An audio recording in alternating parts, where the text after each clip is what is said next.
এই দিনটা এমন একটা দিন যেদিন আমি 24 ঘন্টা ট্রাভেল করেছি, আর খুব মেমোরেবল একটা দিন ছিল। এখানে আমি নারায়ণগঞ্জ থেকে ময়মনসিংহ চলে যাই, ময়মনসিংহ থেকে তারপর নেত্রকোনা চলে যাই। সামনে মাঝখানে আমরা অনেক এনজয় করেছি, হাইওয়েতে বসে খাওয়া দাওয়া করেছি, আড্ডা দিয়েছি, দেন আবার লং টাইম জার্নি। তারপর চলে যাই দিদির বাসায়, রাত্র হয়েছিল ওই ক্লিপগুলো নিয়ে নিই। দিদির বাসায় গিয়েছিলাম, দিদির দুই বেবির একসাথে বার্থডে ছিল।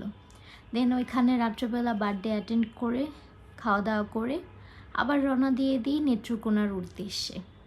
নেত্রকোনা হচ্ছে আমার মামার বাড়ি। তো রাত্রেবেলা চলে গিয়েছিলাম, অনেক রাত্র ছিল। আর ময়মনসিংহ নেত্রকোনার সাইডে ছিল ওদিন ঝড়, প্রচুর ঝড় হচ্ছিল, সারাদিন বৃষ্টি ছিল। খুব এলোমেলো বাট খুব সুন্দর একটা ওয়েদার আমি বলবো, কারণ শহরে এরকম ওয়েদার সচরাচর পাওয়া যায় না। সবার এখানে কারেন্ট ছিল না, কারেন্ট একদমই ছিল না, অনেক বেশি ঘূর্ণিঝড় হচ্ছিল, বাতাস ছিল, আমাদের গাড়িও ঠিকভাবে ড্রাইভ করতে পারছিল না।